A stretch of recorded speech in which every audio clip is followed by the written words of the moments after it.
Évangile de Jésus-Christ selon saint Jean 15, 26 à 16, 4a.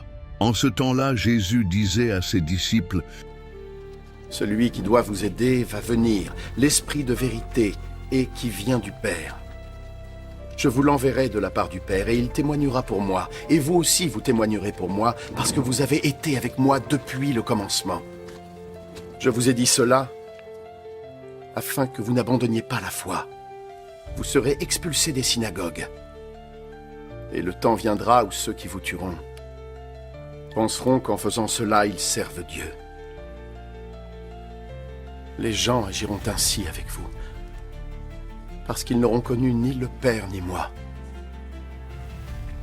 Mais je vous dis cela pour que, lorsque le temps sera venu pour eux d'agir ainsi avec vous, vous vous souveniez que je vous l'avais dit.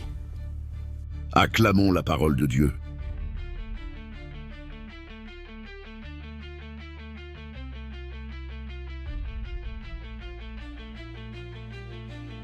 Quand on te rejette à cause de ta foi, Jésus l'avait dit. Histoire moderne touchante liée à ce passage.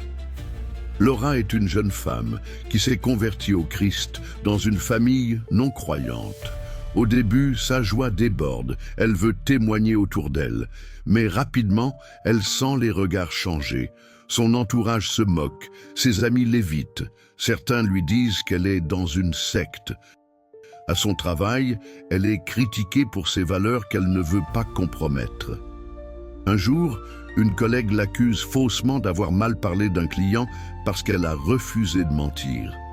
Laura est mise à pied. Seule, incomprise, elle prie et tombe sur ce passage de Jean. Elle comprend alors que Jésus l'avait prévenue.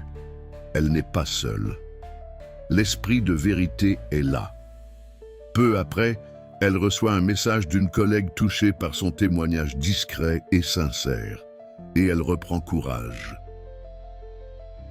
Ce passage de l'Évangile selon saint Jean est une parole de réconfort, mais aussi d'alerte. Jésus annonce à ses disciples que le Défenseur, le Saint-Esprit, viendra. Il ne les laisse pas seuls. Cet Esprit rendra témoignage de Jésus, et eux aussi devront rendre témoignage. Même si cela entraîne rejet, exclusion ou persécution. Jésus est très clair. Suivre la vérité peut susciter l'incompréhension, voire la haine. Certains croiront même agir au nom de Dieu en persécutant les chrétiens.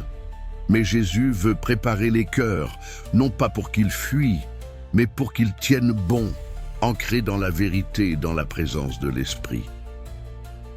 Comment vivre ce passage aujourd'hui?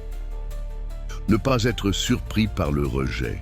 Quand on veut vivre selon l'Évangile, intégrité, amour, pardon, pureté, cela dérange parfois.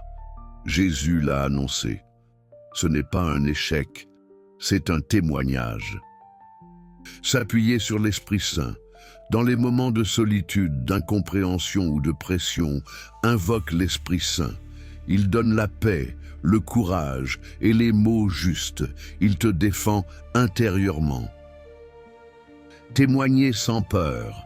Par ton attitude, tes choix, ton respect des autres, tu peux montrer l'amour de Dieu.